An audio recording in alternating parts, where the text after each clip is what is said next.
Right now, raise your arm above your head. How far does it go before you feel that familiar ache or tightness pulling you back down?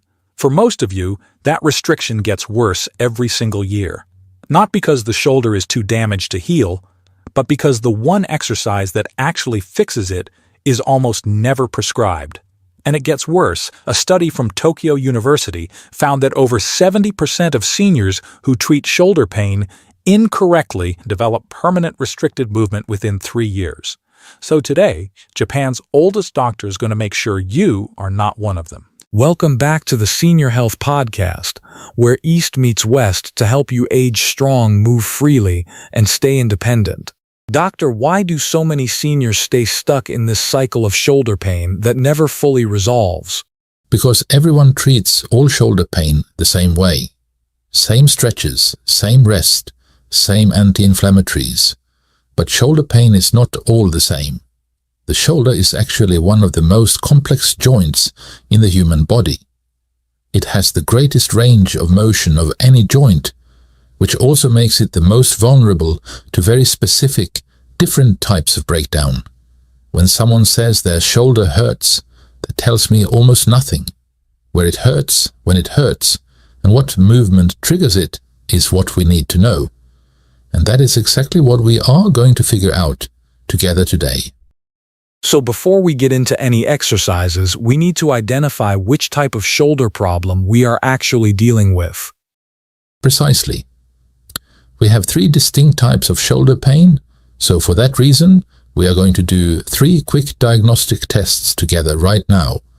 Please watch the screen closely for each one and pay attention to 2 specific things: where you feel the pain and whether the movement feels painful, weak, or both. That difference matters enormously. Okay everyone, this part is very important. Please stay with us through all 3 tests before drawing any conclusions, because many people have more than one type happening simultaneously. Doctor, let us begin. What is the first test? The first test is called the side lift pinch. Let your sore arm hang completely relaxed by your side. Now slowly lift it straight out to the side, palm facing down. Go slowly. In the early range, close to the body, it should feel relatively fine, but somewhere in the middle of that arc you may feel a sharp catch, a pinch, or an ache that makes you want to stop. When doing this now, and I can imagine exactly where that catch happens, right around shoulder height. Yes, that is the pinch zone, and what comes next will surprise most people. Keep lifting past that painful area and notice what happens. For many people, the pain disappears again once the arm goes higher. Pain, then no pain. That pattern is called the painful arc, and it tells us something very specific. There is a small gap between the arm bone and the bone on top of the shoulder. When the arm passes through that middle range, the soft tissue structures inside that gap get compressed. That is the pinch. You have probably felt it reaching for a plate in the cupboard, putting on a jacket, or lifting a bag off the counter. Okay everyone, if you felt the pain even to the slightest bit, write a 1 in the comments. This is very important for us to see what you are dealing with. Now if you are not sure yet, just replay the instruction and check again. Alright, time for test 2. Test 2 is called the empty can. For this, hold your arm straight, out in front of you, angled slightly to the side, about halfway between forward and sideways. Now turn the thumb down as if you are pouring water out of a can. From that position, try to hold the arm up while you use your other hand to press gently down on the wrist. If that causes pain at the top or front of the shoulder, or if the arm feels surprisingly weak against even light pressure, that is a positive empty can test. Oh, and what does that tell us? It points directly to one specific muscle in the rotator cuff called the supraspinatus. This muscle does the heavy lifting every single time you first raise your arm. When it is irritated or weak, everyday tasks become difficult. Reaching a high shelf, washing your hair, pulling a shirt over your head. Most seniors assume that the entire shoulder is failing, but it is usually this one muscle. And the good news is that it responds very well to the right targeted approach. Amazing. I cannot wait for us to show the right exercise. Now again, if you are with us, please write a 2 in the comments if you felt even the slightest pain. Let's move on to the third test, Doctor. Test 3 is the outward turn test. Please bend the elbow to 90 degrees and keep it tucked firmly against your side. Now try to rotate the forearm outward, away from your stomach, against a wall or door frame. If that causes pain on the outside or back of the shoulder, or if it feels noticeably weaker than this and with the other side, pay close attention to that. This pattern shows up constantly in people who notice pain while steering, pulling a door open, or reaching for a seatbelt. Okay everyone, before you continue to the exercise, please pause the video and make sure you have written a 1 in the comments for test 1, a 2 for test 2, and a 3 if you felt pain during test 3. If you are unsure, replay the instruction and do it again. And ask yourself one question. Which test felt most like the pain you live with every day? That is where you start. Do not try to address all 3 at once. Identify your primary pattern and begin there. The exercises are coming right now, and we will go through all 3 groups in order. Stay with us through all of them, even if only one test applied to you, because the other exercises help prevent the next problem before it starts. Alright, let us get into the exercises. The first 3 target the painful arc from test 1. How do we start? We start with the gentlest possible movement, the pendulum swing. This is an exercise where just gravity is doing the work.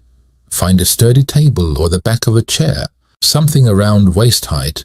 Place the hand of your good arm on it and lean forward slightly. Now let the sore arm hang straight down, completely relaxed. Do not hold any tension in it. Let it be heavy, like a rope hanging from the shoulder. I'm doing this now, and just allowing the arm to hang completely feels like relief compared to holding it up. Good.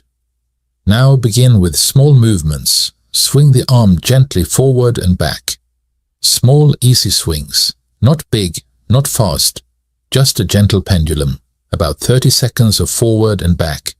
Then switch to side for another 30 seconds. Then small clockwise circles for 30 seconds. About the size of a dinner plate on the floor beneath you. Then 30 seconds counterclockwise. The whole thing takes about 2 minutes. Okay, but how does simply letting the arm hang help with the pinch? Because when the arm hangs like this, gravity gently pulls the arm bone downward and away from the bone on top of the shoulder. That opens up the exact space where the compression happens. You are decompressing the joint without lifting against gravity at all. It is one of the safest starting movements for a shoulder that is pinching, because the structures that are irritated are getting a break rather than being loaded. If this already feels better than lifting the arm normally, that is a very good sign. It means the joint responds well to decompression. One thing to watch out for with this one? Yes, keep the swing small and lazy.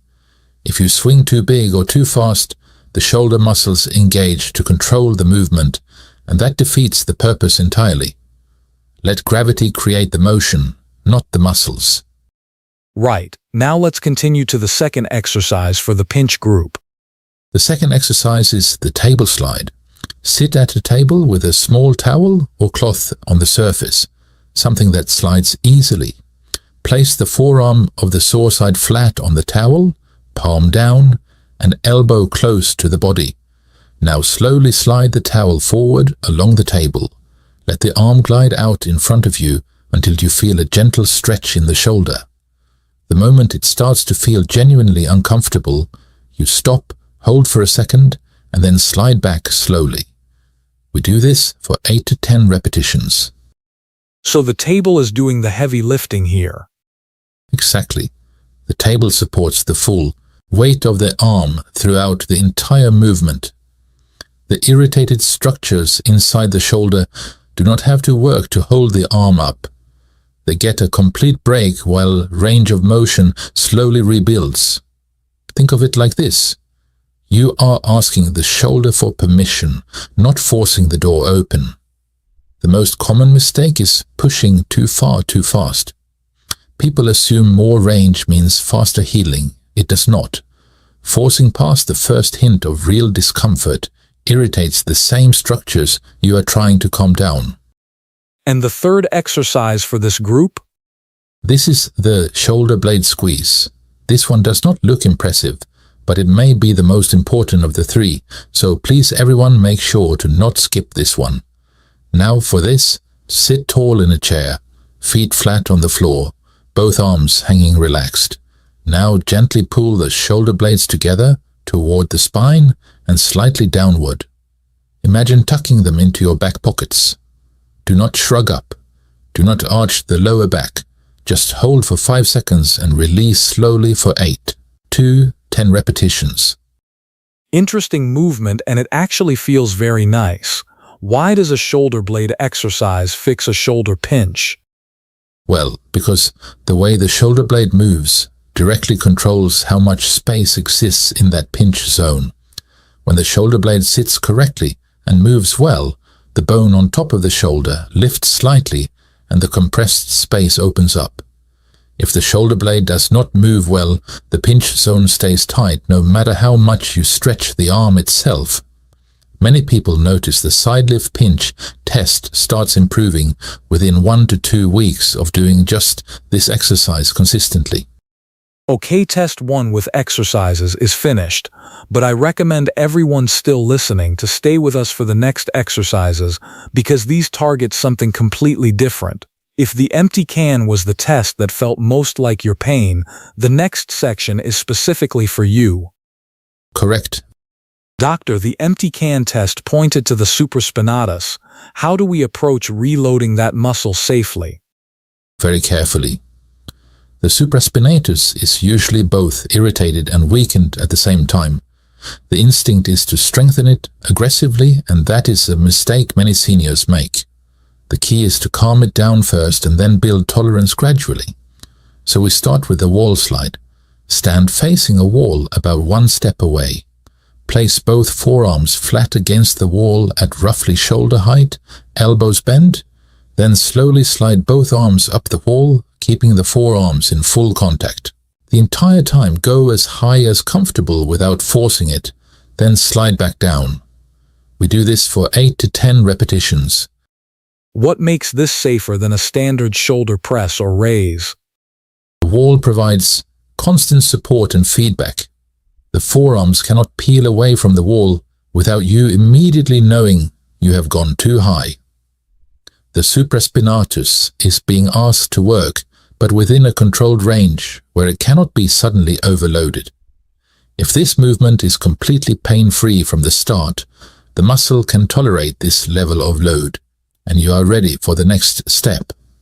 If there is mild discomfort at the top, simply do not go that high. Find the range that is challenging but not painful, and work there. And the second exercise for this group? Yes, let's do the isometric press into the wall. This is where real strengthening begins, but in the safest possible way. The muscle works, but the joint does not move at all. We start by standing sideways next to a wall with the sore shoulder facing it. Bend the elbow to 90 degrees. Now press the outside of the elbow gently into the wall as if trying to lift the arm out to the side, but the wall stops all movement. Hold that press for 8 to 10 seconds, then release slowly for 5 repetitions total. I imagine people want to press as hard as they can. That is exactly the wrong instinct. Start at 30% of maximum effort. I know that feels like almost nothing, but that is the point. After 3 to 5 days at 30%, with no increase in pain, move to 50%. After another week, 60%. Never jump to maximum effort. Never push through sharp pain. Most shoulder flare-ups in seniors happen because someone pushed too hard too soon. With the supraspinatus, patience beats intensity every single time. That sounds so effective. Alright, test 2 is finished. Now everyone stay 5 more minutes for the final group. Doctor, if I remembered correctly, the outward turn test pointed to the external rotators. Why are these muscles so commonly the problem after 60? Because everything in daily life works against them. Typing, driving, cooking, carrying bags. All of it pulls the arm inward, day after day, year after year. The outward rotators get progressively weaker and shorter until one day they start hurting. And because they are never specifically trained in ordinary daily movement, they stay weak indefinitely unless someone deliberately addresses them. So we need mobility first, then strength. Yes. The first exercise is assisted external rotation with a stick. Grab any light stick, a cane, a broom handle, a dowel. Hold it with both hands in front of the body, both elbows bent to 90 degrees and tucked against the sides. Now use the good arm to gently push the stick across the body so the sore arm rotates outward away from the stomach. The elbow on the sore side stays pinned to the side the entire time. Only the forearm moves, rotating outward at the shoulder. Go only as far as feels comfortable, then return to center. Again, 8 to 10 repetitions. This looks simple. Are there any mistakes to avoid? Actually, there are 2 of them. First, you should not let the elbow drift away from the side, because if it does, you have gone too far and the wrong muscles are compensating. And second, do not twist the trunk to create extra range. The movement should be small, clean, and focused entirely at the shoulder. The good arm is doing the guiding. The sore side is being gently taken through the motion, not forcing itself there. And the strengthening exercise for this group? We do the isometric outward rotation into the wall, same principle as the elbow press, but for the external rotators. Stand with the sore side toward a wall, elbow bent 90 degrees, tucked firmly against the side. Now press the back of the wrist into the wall as if trying to rotate the forearm outward, but the wall stops it completely. Hold for 8 to 10 seconds, 5 repetitions. Start at 30%